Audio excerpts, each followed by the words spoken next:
جب حضور نبی رحمت صلی اللہ علیہ وسلم اس مبارک سفر میں تھے تو حضور کی نظر ایک ایسی قوم پر پڑی کہ ان کے پیٹ جو ہے وہ مکانات کی مانند ہیں اور ان میں سانپ بھرے ہیں اور وہ باہر سے صاف دکھائی دے رہے تھے۔ حضور نے پوچھا جبریل یہ کون لوگ ہیں؟ اس کی حضور یہ سود کا دھندا کرنے والے لوگ ہیں۔ دیکھیں اسلام تو شبے والی چیز سے بھی منع کرتا ہے اور سود تو واضح طور پر اس کو حرام کہا گیا ہے۔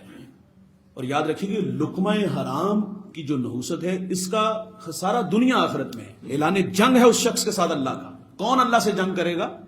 ارادہ نہیں، فیصلہ کرو یار، نہ سود کا دھندا کریں گے اور نہ اپنی نسلوں کو حرام کھلائیں گے۔ سود لینے والا، دینے والا، کاتب، گواہ، فرمایا سب گناہ میں برابر ہے اور سب پہ اللہ کی لعنت ہے۔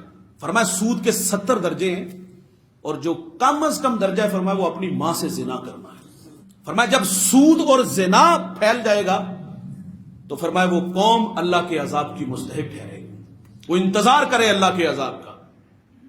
اللہ سے حلال اور برکت والا رزق مانگا کرو، اللہ سے دولت عثمان مانگا کرو۔ حبیب اجمی ایک بہت بڑا نام گزرا ہے، بہت بڑے اللہ کے ولی تھے، لیکن ان کا ماضی بڑا تلخ تھا۔ سود کا کاروبار تھا ان کا اور وہ مزاج کے سخت بھی بڑے تھے۔ ایک دن ایک قصاب کے گھر میں چلے گئے، دستک دی، خاتون باہر آئی، کہا میرا شوہر گھر نہیں ہے۔ تو کہا مجھے اس سے کوئی سروکار نہیں، میں اپنی رقم لینے آیا ہوں۔ کہا میں نے گزارش کی ہے وہ آ جائے گا تو اپنی رقم وصول کر لینا۔ تو یہ جذباتی ہوئے تو اس خاتون نے کہا میرے پاس ایک جانور کا سر پڑا ہے، کہا وہی لے آؤ۔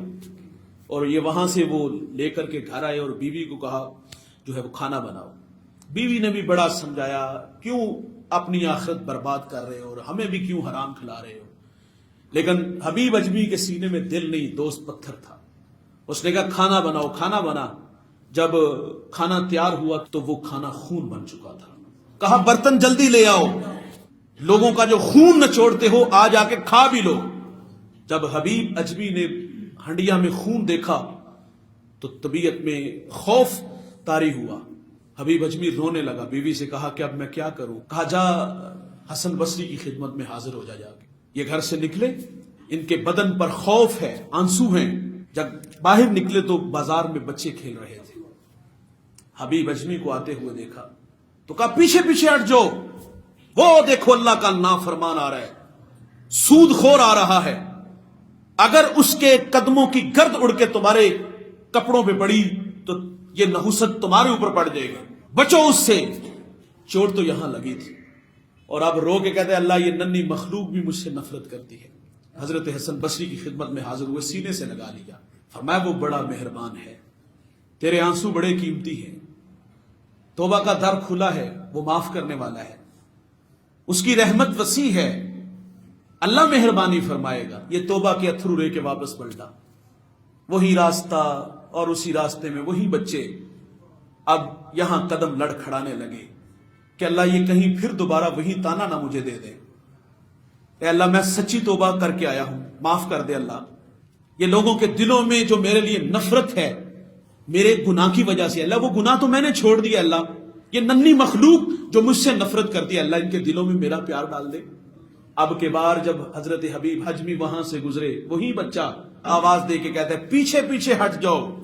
سینے میں دل دھک دھک کر رہا ہے کہیں یہ پھر وہی بات نہ کہہ دے، لیکن اب کے بار اس بچے نے کہا یہ اللہ کا ولی آ رہا ہے، پیچھے پیچھے ہٹ جاؤ، کہیں تمہارے قدموں سے گرد اڑے اور اللہ کے ولی کے بدن پہ پڑے اور کہیں تم اللہ کے عذاب کے مستحق نہ ٹھہر جاؤ، اللہ ناراض نہ ہو جائے تم سے۔ کہا واہ میرے مالک، کہاں تھا کہ یہ ننھی مخلوق نفرت کرتی تھی، ابھی ابھی آنسو لے کے آیا ہوں، ابھی ابھی تجھ سے معذرت کر کے آیا ہوں اور تو نے ان بچوں کے دلوں میں بھی میری محبت ڈال دی۔ اور بھائی سچی معذرت کرو گے، توبہ کے آنسو لاؤ گے، وہ بڑا رحیم ہے، بڑا کریم ہے یار، وہ درگزر کرے گا۔ اور اگر اسی دھندے میں مر گئے، دنیا سے چلے گئے، رزق حرام کھاتے رہے، کھلاتے رہے، تو پھر آخرت کی سزائیں بڑی سخت ہیں دوست۔